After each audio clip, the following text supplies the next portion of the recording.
días, mi nombre es Juan Pablo Valdivia, yo soy médico del Servicio de Medicina Interna del Hospital San Juan de Dios y miembro del directorio de la Sociedad Médica de Santiago.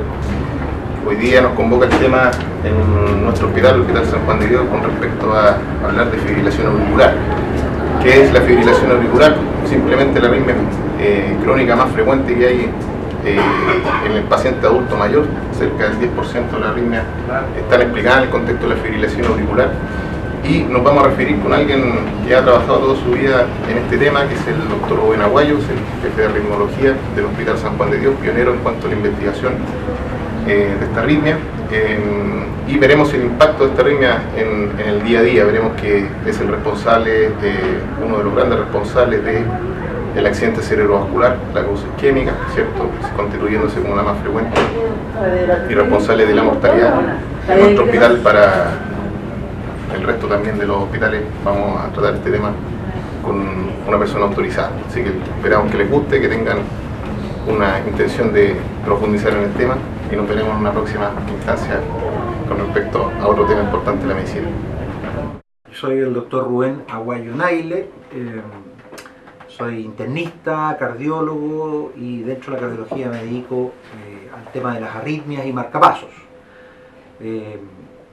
Trabajé durante mucho tiempo en el Hospital José Joaquín Aguirre y ya llevo casi 20 años acá en el Hospital San Juan de Dios. He estado a cargo del grupo de cardiología como jefe del servicio de cardiología, y actualmente estoy a cargo de la unidad de arritmias y marcapasos de cardiología del Hospital San Juan de Dios, y además soy el director del Departamento de Medicina Interna Occidente de la Universidad de Chile. Me han pedido que converse con ustedes algunos conceptos básicos sobre fibrilación auricular. Bueno, ustedes saben que la fibrilación auricular es la arritmia crónica que vemos con más frecuencia en clínica. En la medida en que la población va envejeciendo y que las expectativas de vida van aumentando, por cierto que la prevalencia de esta arritmia también va aumentando. Fíjense ustedes que la fibrilación auricular es rara en personas menores de 60 años y llega a estar casi en el 10% de los pacientes mayores de 80 años. Hoy día uno habla de pacientes de 80 años y uno piensa, digamos, que están como en un extremo de la edad, pero la verdad es que hoy día la gente vive 80 y 90 años.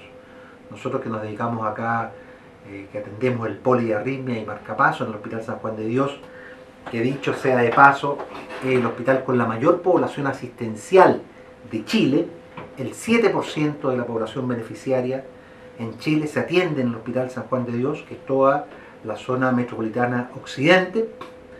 Es habitual en nuestro policlínico, digamos, atender pacientes de 80 y 90 años. De tal forma que la fibrilación auricular es una arritmia que la vamos a ver cada vez con más frecuencia, no solamente los electrofisiólogos, no solamente los cardiólogos, sino que los internistas y muchas veces también los médicos que están en los consultorios de atención primaria. Cuando uno habla de fibrilación auricular, ya necesariamente tiene que hablar de factores de riesgo de enfermedad cardiovascular. Ustedes saben que la fibrilación auricular es la arritmia final de pacientes hipertensos que no han estado bien controlados y que hacen cardiopatía hipertensiva, pacientes diabéticos, también mal controlados, digamos, que han hecho a lo mejor cardiopatía isquémica, pacientes con dislipidemia, pacientes valvulares, ¿ya?, miocardiopatías, en fin, todas las cardiopatías, ya cuando generan una impronta en el corazón, cuando generan remodelamiento en el corazón, finalmente van a llevar a las tres características fundamentales del remodelado en el corazón. Uno que es la dilatación de las cavidades, el otro que es la pérdida de la función y finalmente la pérdida del ritmo normal del corazón, que es el ritmo sinusal.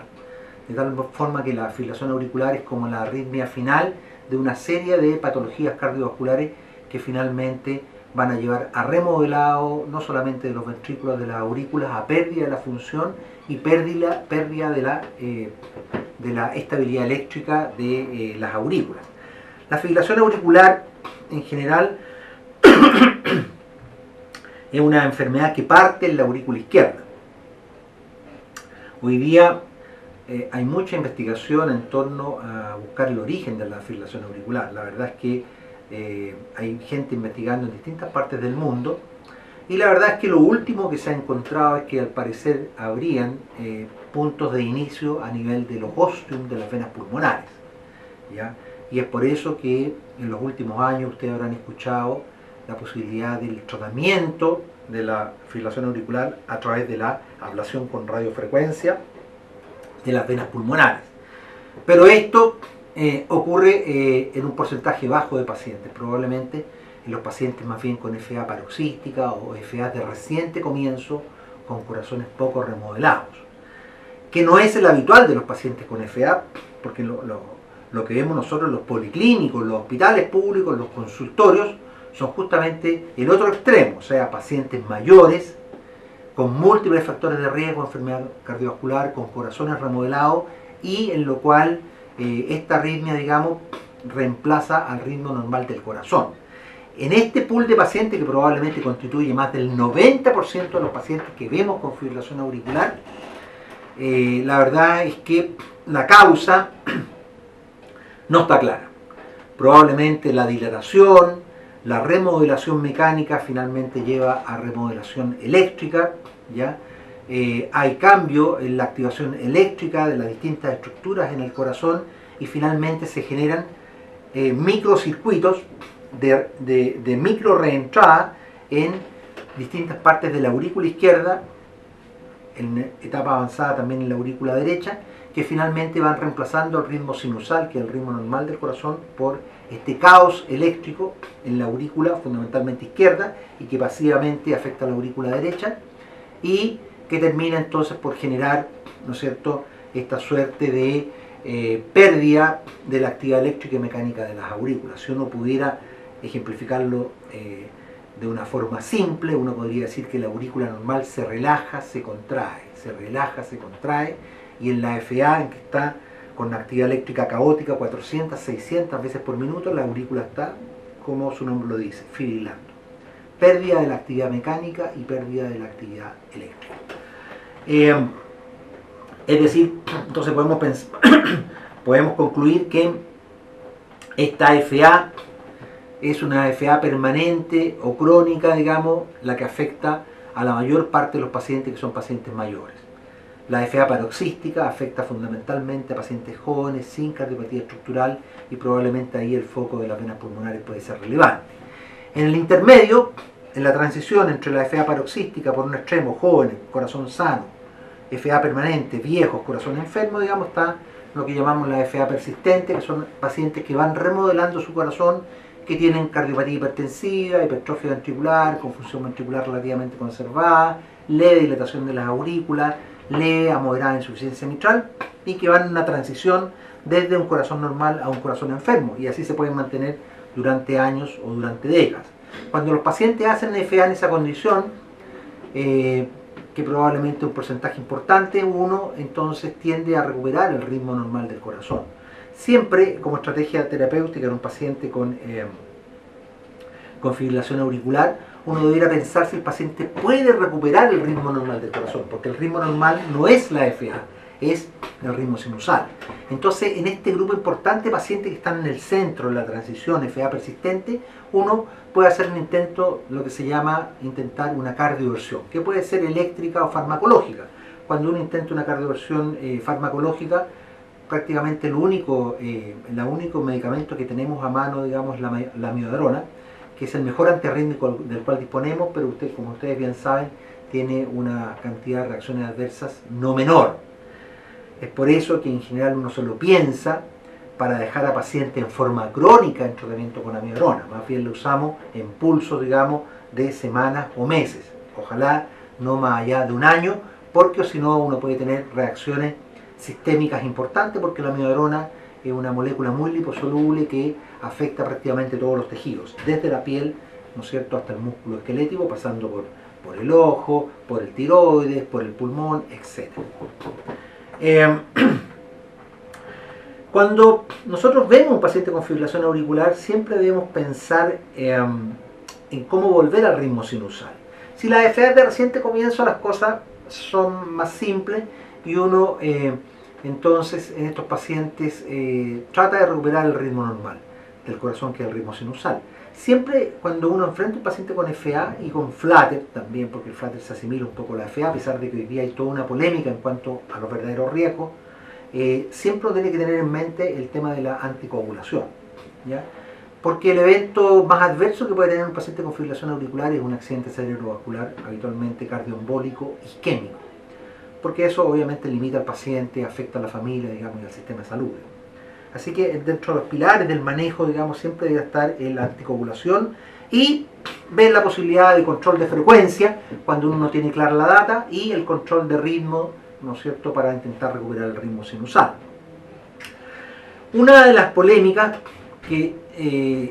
o discusiones, digamos, cosas que no están bien zanjadas, es que en la medida en que los pacientes son mayores, tienen más riesgo cardioembólico, pero a su vez también tienen más riesgo del tratamiento anticoagulante. Entonces, seguramente ustedes habrán escuchado esta frase, digamos, que no, está muy viejito, así que no lo vamos a anticoagular, ya hay mucho riesgo. Bueno, eso es un mito, porque cuando uno puede graficar el CHA2-VASc, que es el riesgo embólico, versus el Hasbled, que es el riesgo hemorrágico, en cualquier circunstancia, ¿ya? Pacientes con Hasbled bajo, CHA2-VASc bajo, o Hasbled alto, CHA2-VASc alto, en cualquier circunstancia se ha visto que es mejor anticoagular los pacientes que dejarlos, ¿no es cierto?, con antiagregante o dejarlos sin nada, ¿ya?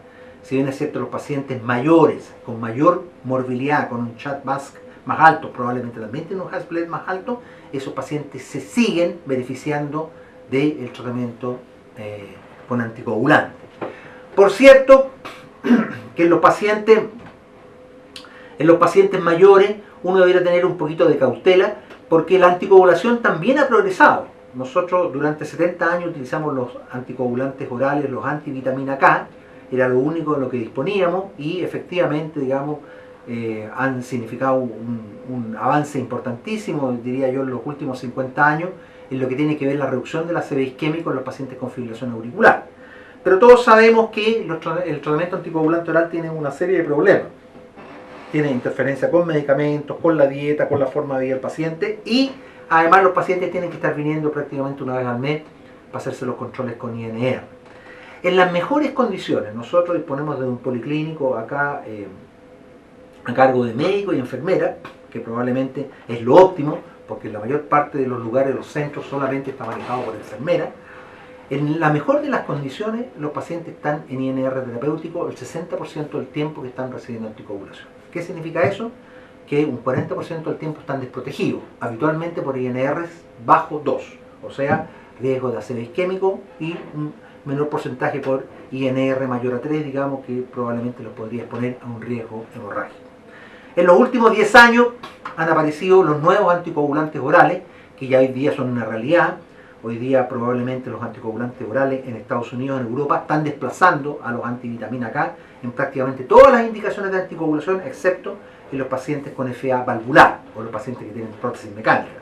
Pero los pacientes habituales que nosotros vemos con fibrilación auricular, que son los pacientes del policlínico, y sobre todo los pacientes mayores, los nuevos anticoagulantes han demostrado un mayor beneficio.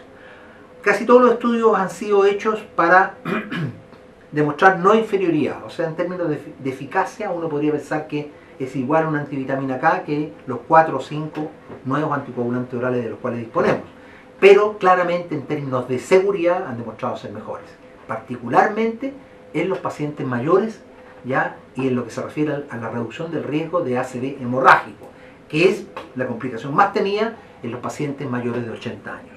De tal forma que si uno piensa en quienes poder iniciar, ¿no es cierto?, NOAC versus antivitamina K, yo le sugeriría, digamos, que si tienen su abuelito, digamos, no hay por dónde perderse. Hoy día los NOAC son francamente más seguros en los pacientes mayores para reducir el riesgo de esta complicación tan temida que es el ACV hemorrágico. Bueno, ¿qué pasa con la FA en el servicio de urgencia? Ese es otro gran tema, digamos. Todo, imagino, la mayor parte de los médicos generales internistas hacen turnos en los servicios de urgencia, en los SAPO, o en una unidad intensiva, en una unidad intermedio. En general, Los endpoints pueden ser un poco distintos, digamos, cuando uno ve que un paciente hace una FA, ¿no es cierto?, que lleva horas, uno lo mejor es volverlo a ritmo sinusal rápidamente. Le puede administrar un bolo de heparina, ok, ningún problema, pero lo más probable es que no hay trombo, digamos, y el paciente hay que recuperarlo rápido. La duda está en los pacientes en los cuales la data de la FA, digamos, no está clara. Yo les diría que hoy día hacer una cardioversión farmacológica con amiodarona o eléctrica, digamos, en un paciente en agudo, digamos, es muy segura y es lo que habitualmente vemos nosotros en la unidad del intermedio o en la unidad coronaria. Así es que en realidad no es un gran desafío, digamos, el manejo de la FA, ¿no es cierto?, en agudo. Lo que sí es un desafío, muchas veces el paciente con FA viejito que llega al servicio de urgencia por palpitaciones, porque se siente cansado 2-3 semanas y le hacemos un electro, tiene una FA en 120-130. ¿Qué hacemos con ese paciente? Habitualmente ese paciente lo dejamos hospitalizado con control de frecuencia, le dejábamos digitálico o beta bloqueador o calcentonista no dihidropirínico y le dejábamos una bomba de heparina, digamos, nosotros si llegaba un viernes, sábado, domingo para que lo viera el internista o el cardiólogo el día lunes. La verdad es que si el paciente está estable desde el punto de vista hemodinámico, una buena estrategia que nosotros estamos utilizando es control de la respuesta ventricular con beta bloqueo e inicio rápido de un NOAC, ¿ya? Como el dabigatran o el rivaroxaban o la apixaban. ¿Por qué? Porque tienen acción rápida. Uno le da un rivaroxaban a un paciente, digamos, en 2 o 3 horas ya tiene niveles de anticoagulación y ese paciente uno lo manda a la casa. Nos liberamos de un paciente, digamos, en un servicio de urgencia que está saturado. Ustedes, todos los que trabajan en el sistema público, saben la realidad de los servicios de urgencia llenos de pacientes, pacientes en los pasillos, pacientes sentados, digamos, pasando un suero, muchas veces pacientes sentados en el suelo. Entonces un paciente con FA, ¿ya?, en el cual podemos controlar la respuesta ventricular con beta bloqueo, ¿ya?, y podemos iniciar una articulación rápida, lo mejor si el paciente está estable desde el punto de vista hemodinámico y no hay otra morbilidad, no hay una sospecha de una neumonía o no es un diabético descompensado, ese paciente podría ser enviado a su casa para que esté en reposo y en 2, 3, 4 días más venga al policlínico y pueda ser visto por el especialista y probablemente va a haber que repetir un electro y hacer fundamentalmente imágenes con un ecocardiograma para ver qué vamos a hacer con el paciente, si lo dejamos en FA o si eventualmente decidimos hacer una cardioversión. Yo creo que como mensaje desde el punto de vista para nosotros los internistas, yo creo que tenemos que enfatizar en mejorar las condiciones de trabajo en la atención primaria. Probablemente nosotros que estamos en el hospital, que somos cardiólogos, que nos dedicamos al tema de los marcapasos, las arritmias, probablemente vemos estamos en la parte final de la enfermedad, pero probablemente son pacientes hipertensos, diabéticos, con dislipidemia, obesos, ¿ya?, pacientes mal controlados durante años, que finalmente hacen todas las complicaciones que nos dan trabajo a nosotros, digamos. Pero la medicina, cuando uno está al final de la enfermedad, digamos, es muy cara y con un rendimiento muy pobre. Fíjense ustedes que hay estudios en los cuales está claramente documentado que el 90% del gasto en salud de una persona, ¿ya?, lo hace en los últimos 5 años de vida. ¿Qué significa eso? Una persona que vivía 70 años, prácticamente todo el gasto lo hace entre los 65 y los 70, entre los 70 y los 75. ¿Qué significa eso? Que necesariamente tenemos que trabajar como los países desarrollados. Colocar los recursos en atención primaria para que los pacientes hipertensos sean bien atendidos, haya un buen arsenal terapéutico, los pacientes diabéticos de igual forma, ¿ya?, los pacientes con dislipidemia y sobre todo este control de la pandemia, digamos, que significa, ¿no es cierto?, la obesidad, el sedentarismo y el tabaquismo, ¿ya?